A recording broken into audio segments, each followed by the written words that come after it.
जिल्ह्यातील नद्यांचा संगम, प्रसिद्ध ठिकाण, कोणत्या ठिकाणी धरण आहेत हे आपण व्यवस्थितपणे पाहता येतो. वैनगंगा नदी हे 225 किलोमीटर नदी आपल्याला गडचिरोली जिल्ह्यात पाहायला मिळतो.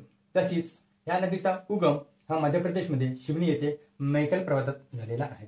वैनगंगा नदी ही वडसा, आरमोरी, गडचिरोली आणि चामोर्शी या तालुक्यामध्ये याचा प्रभाव आपल्याला दिसून येतो. वैनगंगा या नद्यांच्या उपनद्या खोब्रागडी नदी, गाढवी नदी, पाल नदी, कठाणी नदी, पोटफुडी नदी, पोहूर नदी तसेच खोब्रागडी आणि वैनगंगा या दोन नद्यांचा संगम सावंगी इथे आपल्याला पाहायला मिळतो.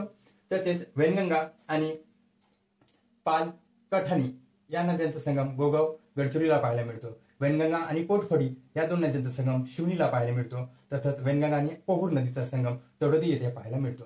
ही नदी या नदीवर गोसीखुर्द धरण प्रकल्प आपल्याला भंडारा जिल्ह्यामध्ये पाहायला मिळतो.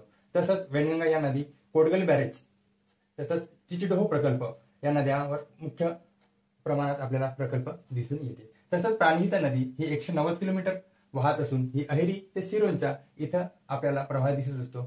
प्राणहिता नदीचं उपनदी आहे दीना नदी. प्राणहिता आणि दीना ही खमनचेरू इथं आपल्याला त्यांच्या दोन नद्यांचा संगम पाहायला मिळतो. तसंच प्राणहिता नदी ही वैनगंगा आणि वर्धा या दोन नद्यांचा संगम मिळून सुद्धा आपल्याला पाहायला मिळते. तसंच गोदावरी नदी ही 50 किलोमीटरचा प्रवाह आपल्याला दिसतो.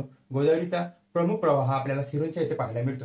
गोदावरी आणि प्राणहितेचा संगम हा नगरम येथे पाहायला मिळतो. तसंच गोदावरी आणि इंद्रावतीचा संगम सोमनूरला पाहायला मिळतो. गोदावरीचं उगमस्थान या ब्रह्मगिरी पर्वतावर त्र्यंबकेश येथे झाला आहे. इंद्रावती नदीचा प्रवाह आपल्याला भामरागड येथे पाहायला मिळतो. ह्या नद्यांचे उपनद्या आहेत कोमलगौतम, पर्लकोटा आणि बांडिया.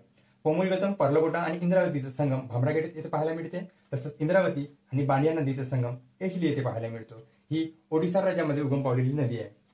तसंच टिपा नदीचा प्रमुख प्रवाह जर पाहायचा असेल तर कोरची, कुरखेडा आणि टिपा नदीचा उगम ह्या टिपागड डोंगरावर झालेला आहे.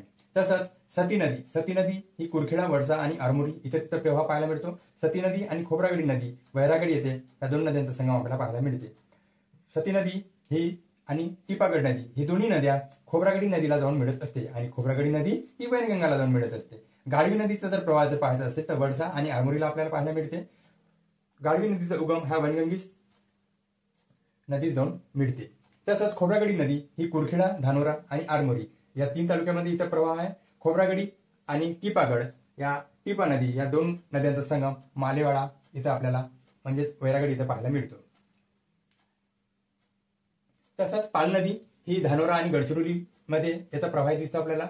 या नदीचा उगम झालेला आहे चिरोली डोंगररांगामध्ये. कठाणी नदी ही धानोरा आणि गडचिरोलीमध्ये पाहायला मिळतो. हिचा प्रवाह हिचा उगम चिरोली डोंगररांगामध्येच झालेला आहे. पाल नदी आणि कठाणी नदी या दोन्ही नदी वैनगंगेस मिळत असते. पोटफोडी नदी ही धानोरा आणि गडचिरोली तालुक्यामध्ये प्रवाहात आहे. तसंच पोटफोडी नदीवर कारवाफा प्रकल्प आपल्याला पाहायला मिळतो. पोटफोडी नदीचा उगम ही चिरोली डोंगररांगातच झालेला आहे आणि इथं सुद्धा वैनगंगा नदीच ही मिळत असते.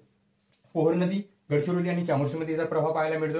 ही वैनगंगेत जाऊन मिळत असते. दीना नदी ही चामोर्शी, मुलचेरा आणि अहेरी या 3 तालुक्यामध्ये हिचा प्रवाह आहे. रेगडीला दीना प्रकल्प कन्नमार जलाशय म्हणून या दीना नदीला ओळखल्या जाते.